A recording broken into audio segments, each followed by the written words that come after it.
used as a pawn by the right, and that you're a charlatan of sorts. He's not a Republican. So how do you... He's never voted for a Republican. You've said that you're... Let's have a nuanced conversation. So, I think you're a pawn of the right, and you've been co-opted.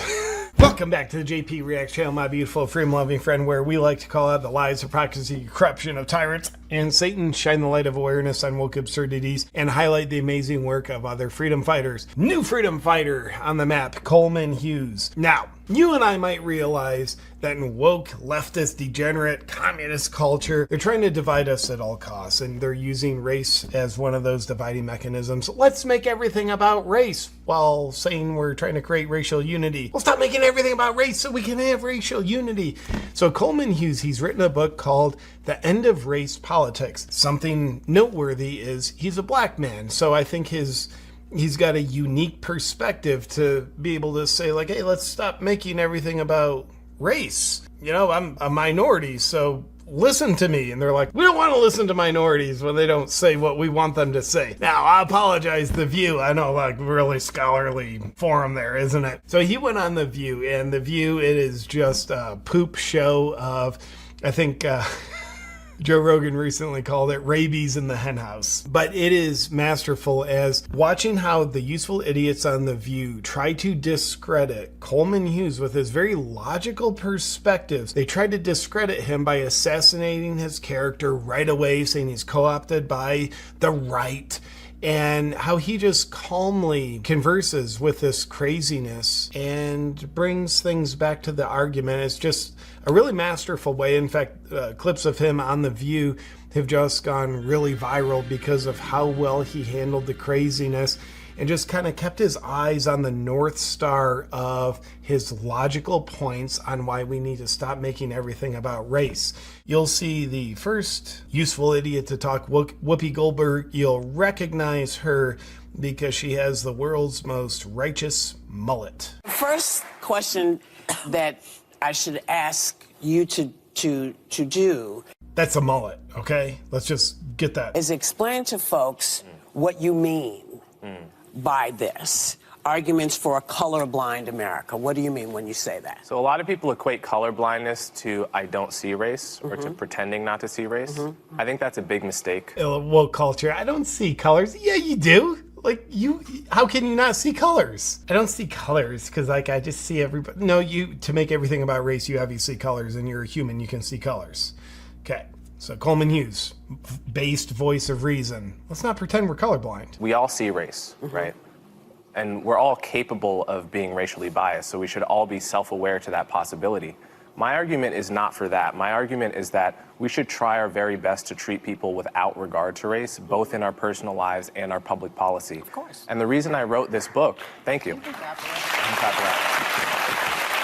By the way, the hosts of The View, they're probably cringing like, damn it, our audience is clapping for him. We don't want that. The reason I wrote this book is because in the past 10 years, it has become very popular to, in the name of anti-racism, teach a kind of philosophy to our children and in general that says your race is everything, right? And I think that is the wrong way to fight racism, and that's why I wrote this book at this time. I'm sorry, baby. Yeah. Can I Oh, Whoopi doesn't like that. just point out that there is a reason for that? You know, when I went to school, getting any information about anyone's race was not taught. No history, there was no black history. None of those things were taught. And here in America, 100 years ago when I was a younger woman, that's how people saw you. That's how they judged you. So if I could speak for Coleman Hughes at the moment, that's still how people see you because they can still see. But judging people based on the content of their character, not the color of their skin, that was a problem when Whoopi was a child 100 years ago. Maybe people did judge you based on the color of their skin. We want to get away from that, so we're judging people based on the content of their character. But what the useful idiots and all the woke ideologies are trying to tell you is, no, you need to go back to judging people based on the color of their skin. And Coleman Hughes is saying, I don't think we should do that. We should see the color of their skin, not pretend it's not there, but get back to the content of their character. I don't want to say it's your youth, but I think you have a point, but I think you have to also take into consideration what people have lived through in order to understand why there has been such a pointing. She's taking so long to say so little. of very specific racial things, like women couldn't get into colleges. If you were a black person, there were a lot of colleges wouldn't accept you.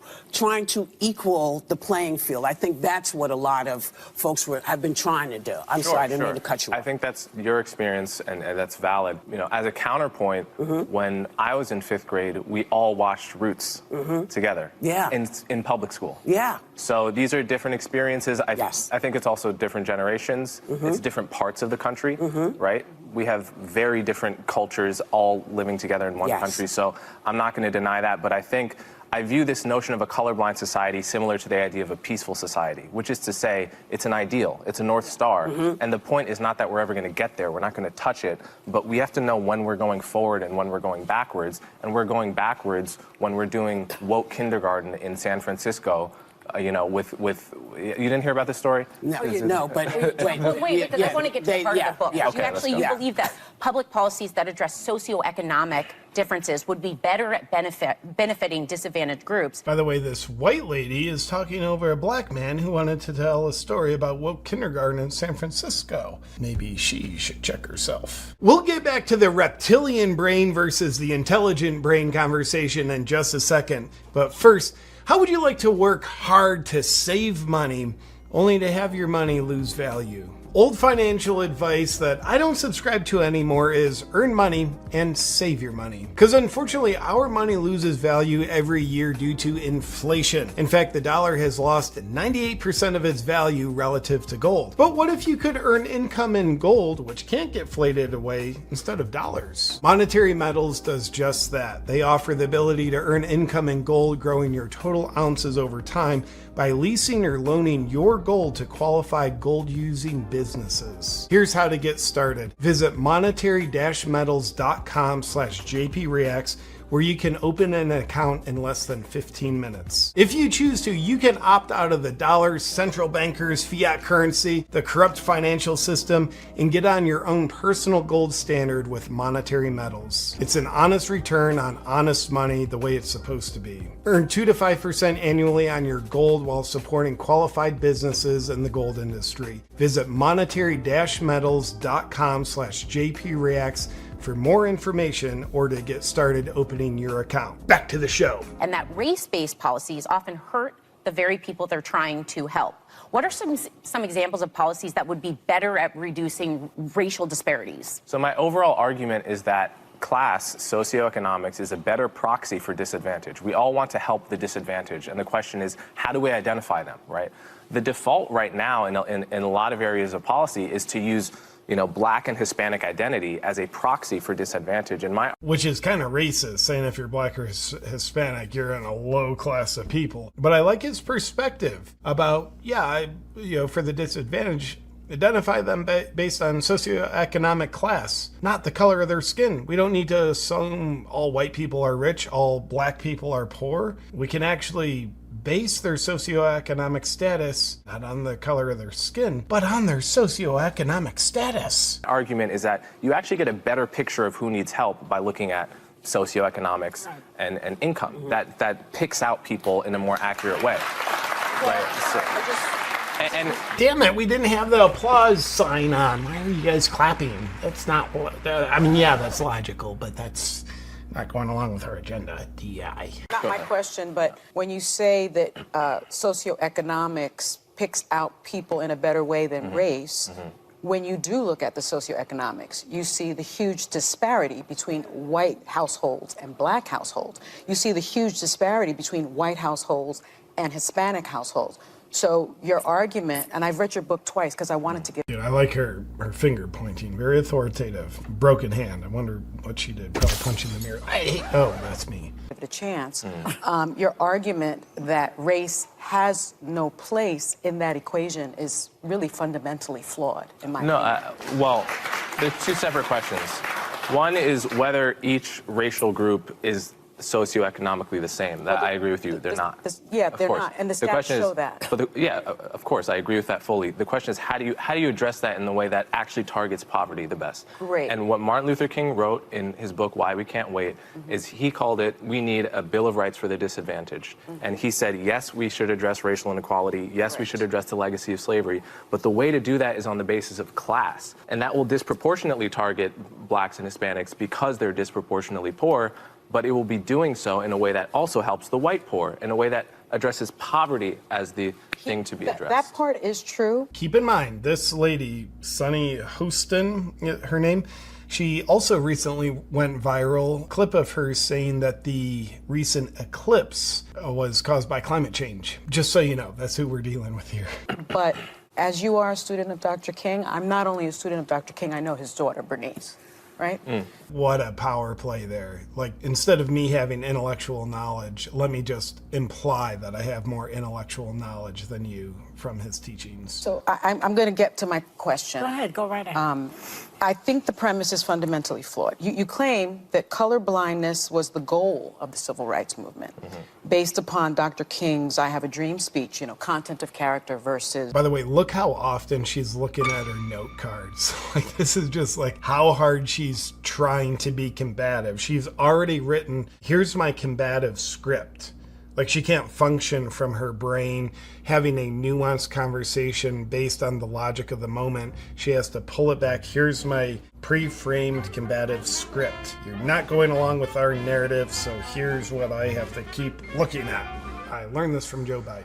Is the color of skin. Bernice, Dr. King's daughter, points out that 4 years after giving that speech, actually, Dr. King also said this. Well, I don't know how this lady's on TV. She is so terrible with words. She's now on her third note card to get this question out, that she still hasn't gotten the question out.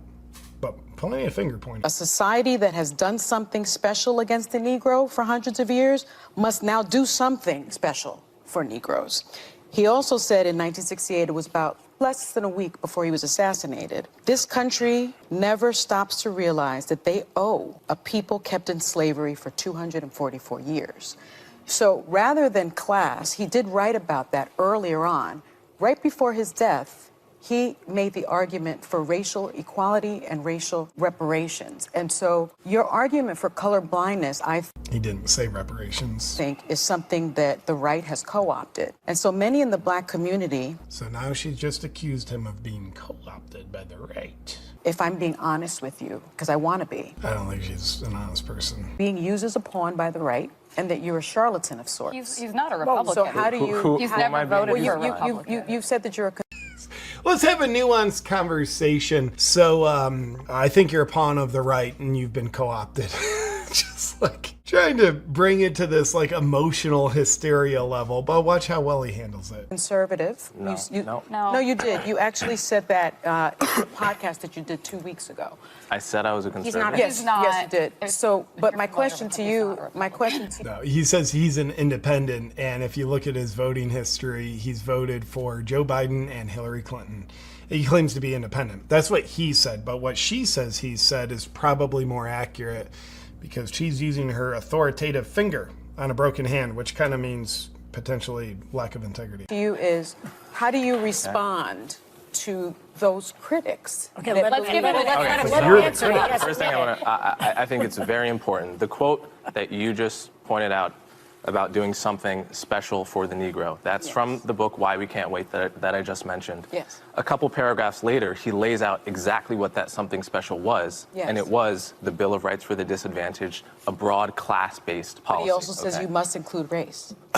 No, he didn't. He says it's Yes, he does. Okay, well, everyone should go read the book Why We Can't Wait. Let's not get sidetracked by that. Yeah. I don't think I've been co-opted by anyone. I've only voted twice, both for Democrats. Although I'm an independent, I would vote for a Republican, probably a non-Trump Republican if they were compelling. I don't think there's any evidence I've been co-opted by anyone, and I think that that's an The fact that you've only voted Democrat is evidence you've been co-opted by the right, okay? Doesn't make sense, but we're kind of the senseless show here on The View. homonym tactic people use to not address really the important conversations we're having here. And I think it's better, and it would be better for everyone if we stuck to the topics rather than make it about me with it's no, not about no you, evidence but that I've I been just I co-opted. want to give you the He's opportunity. literally insulting his character. No, this isn't about you. We're talking about the topic. But you're a pawn on the right, and you've been co-opted by the right. By the way, right now, 0 to 10, what's your level of irritation looking at this sunny lady?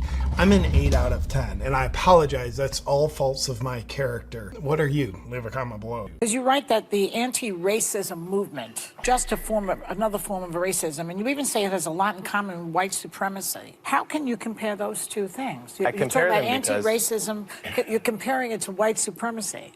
Because Lack of prefrontal cortex activity. They have no idea how you can compare anti-racism to racism. They're the same thing. We just call them different things when they're applied to different races. they both view your race as extremely significant part of who you are. So white supremacists, they obviously say, we all know what they say, okay? Neo-racists like Rob D'Angelo, they say that to be white is to be ignorant, for example. Well, this is a racial stereotype, and I want to call a spade and say this is not the style of anti-racism we have to be teaching our kids. We should be teaching them that your race is not a significant feature of you, who you are. Who you are is your character, your value, and your skin color doesn't say anything about that. That's actually misrepresenting what. He says the most profound thing that says it all is the most obvious, and then Sonny has to step in. No. Let me try to destroy what you said by me looking like an idiot. Let's hear it, Sonny. Angelo's position is. It's in her book. But a lot that's of- just- and a So here we go. Well, it's in her book, but that's not really what she said. Here we go. misrepresenting. Thank you, Coleman Hughes, for coming, because this is a show of lots of different opinions, and we are multi-generational, and we all got an opinion. So, the end of race politics, arguments for a colorblind America, is out now, and we're giving it to you all so you can read it and judge for yourself how you feel about what he said. Okay, now, I am surprised in a way that The View had him on. In a way, I'm surprised they had him on because obviously it's giving exposure to a relatively based perspective. I would dare say a perspective on race that more of leftist culture needs to see. But here's why I'm not surprised they had him on. I'm guessing they had him on with the agenda of we're going to discredit him. We're going to make his book, his movement look stupid. We're going to discredit him. And indeed they tried. Remember Sonny Hostin's note cards? Say what you think, Sonny. Okay, here's what I think. Okay, note card number 1, number 2, number 3. Because Coleman Hughes, he's pretty stoic. He didn't get caught up in the emotional hysteria. He stood his ground, represented it himself, especially when she's saying he is something that he is not, when she's saying he says words that he didn't say. Stood his ground and then took it back to a logical conversation. The fact that he wasn't emotionally reactive served them well and, dare I say, destroyed their attempt, which I would guess is a premeditated attempt to discredit him, his book, and the information he's trying to put out. Now, let's take a look at what Joe Rogan had to say when he brought Coleman Hughes on his podcast shortly after his clip of The View went viral. By the way, it didn't go viral because The View is popular. It went viral because View is just ridiculous circus of idiot. Yeah, I saw you on The View. Yeah. Yeah, so that's been overwhelming my past couple days. Yeah, is that annoying? No. No? No. I mean, it's just when I was on there, I really had no idea how it was going to land with the audience. So I just went in there, did my thing. I had no idea what to expect. I didn't know who Sunny Hostin was. I actually still really don't know. Nobody knows. Nobody cares. For her to kind of try to ambush me in that way and attack my character in that way. And I responded to it in the moment as I do. And I didn't expect it to go as viral as it did, but I think it arguably went more viral than anything I've ever done. It's hard for me to totally tell, but I've just got people messaging me almost nonstop for like 4 days afterwards. Well, it is the show that people love to hate. Yes, that's true. That's true. They get so much hate watching and Yep. hate watching viral clips of them. The only clips I've ever watched of The View, and there's been, handfuls of them, it's because of complete absurdity. Like lack of integrity, lack of intelligence, useful idiocracy. So I'm guilty of hate watching view. I'm saying ridiculous things. I mean, Yeah. it is a rabies-infested hen house. A rabies-infested hen house. I agree. And at the same time, it seemed like the most interesting part was their audience seemed to be on my side. Yes. Joe Rogan has an interesting perspective of their audience. Yes. And that's their audience. Yes. Well, their audience is not really their audience. Their audience is a group of people they bring in to watch television shows. You know, I don't know if you've ever seen audiences before for TV shows, but a lot of them are paid. They're paid to be there. And they have applause signs when it's time to applause. And sometimes they accidentally applause when they hear something they don't like, and the applause signs off, as happened with Coleman Hughes. With that said, my beautiful freedom-loving friends, thank you for checking out this clip of an intelligent man expressing intelligent perspectives and having ideological, useful idiots try to tear him down, yet he stoically stands his ground, stays logical. Therefore, the attempts to discredit him actually backfire. The clip goes viral. He gets more exposure. His book gets more exposure because I think ultimately the truth shall set us free, and the light of truth continuously spreads. And the more they try to eclipse the light of truth, the more it backfires on them. Look forward to seeing you on our next video. But until then, stay free.